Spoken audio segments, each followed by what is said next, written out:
दोस्तों, भारत के controversial businessman से लेके the king of good time के रूप में जाने जाने वाले विजय माल्या कैसे इतना बड़ा एम्पायर खत्म हो गया, आज हम उनकी लाइफ के बारे में जानेंगे इस वीडियो में। एक समय था दोस्तों जब विजय माल्या एक राजा की तरह बहुत ही ऐशो आराम से अपनी जिंदगी बिताई। उसके बाद किसी भी चीज की कमी नहीं थी। एक नॉर्मल इंसान जैसी आराम की जिंदगी सपने में सोच सकता है, उससे भी कई गुना ज्यादा लग्जरी लाइफ विजय माल्या की थी। एक समय पे उसका नाम वर्ल्ड के टॉप रिचेस्ट लोगों में शामिल था, मगर और ज्यादा पैसा कमाने के जुनून के कारण कैसे वो पूरी तरह से बर्बाद हो गया, जानेंगे इस कहानी में। दोस्तों, विजय माल्या का जन्म 18 दिसंबर 1955 में कर्नाटक के एक रईस परिवार में हुआ। उसके पिता विट्ठल माल्या इंडिया के सबसे बड़े अल्कोहल प्रोड्यूसर यूबी ग्रुप के चेयरमैन थे और इंडिया के टॉप बिजनेसमैन में से एक थे। ये इसलिए था कि वो इंडिया में ज्यादातर शराब बनाने वाली कंपनियों के मालिक थे और विजय माल्या को ये रईसी,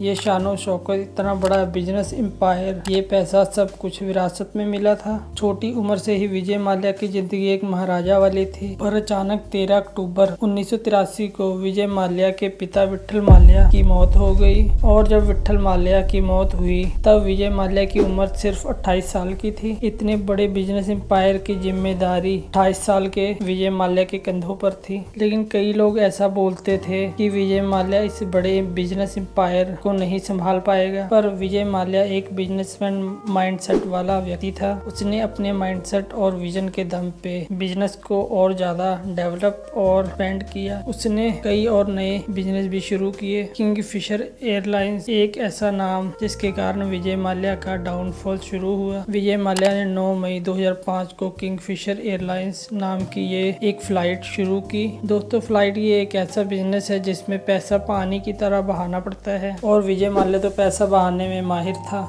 जिस कारण विजय माल्या अपनी सभी फ्लाइटों में कम कीमत में एक लग्जरी सर्विस पैसेंजर्स को प्रोवाइड करवाने लगा। इसके पीछे का कारण ये था कि वो जल्दी से जल्दी अपने इस बिजनेस को लोगों के बीच फेमस करना चाहता था और ये फ्लाइट लोगों के बीच फेमस तो हो रही थी, लेकिन इसके पीछे का कारण उसकी कम कीमत में लग्जरी सर्विस का होना। ये अपनी कम कीमत के कारण लोगों के बीच फेमस तो हो गई, पर ये घाटे में भी चली गई। पैसे की कमी होने के कारण विजय माल्या ने कई प्राइवेट बैंकों से लोन भी लिया। विजय माल्या के माइंड में तो ये था कि जब किंगफिशर एयरलाइंस प्रॉफिट में होगी तब ये लोन क्लियर हो जाएगा, लेकिन 2012 तक ये और भी ज्यादा घाटे में चली गई और इन 7 सालों में 7,500 करोड़ का कर्जा हो गया, जिसकी वजह से किंगफिशर एयरलाइंस को बिल्कुल ही बंद करना पड़ा। इसमें जो लोग काम करते थे उनकी भी पेमेंट देने के लिए पैसे नहीं बचे। 2016 आते आते विजय माल्या के सिर पर 9,000 करोड़ का कर्ज हो गया। सरकार और बैंक के दबाव से बचने के कारण वो किसी तरह देश छोड़कर यूके भाग गया। जब इंक्वायरी हुई तब कई प्राइवेट बैंकों के मैनेजर के इन्वॉल्व होने की बात पता चली। डाउनफॉल के बाद भी विजय माल्या को फेक डॉक्यूमेंट पे हजारों करोड़ों का लोन प्रूव होता रहा। इन बैंकों के मैनेजर तक को अरेस्ट किया गया। फेक डॉक्यूमेंट पे लोन अप्रूव करने के इल्जाम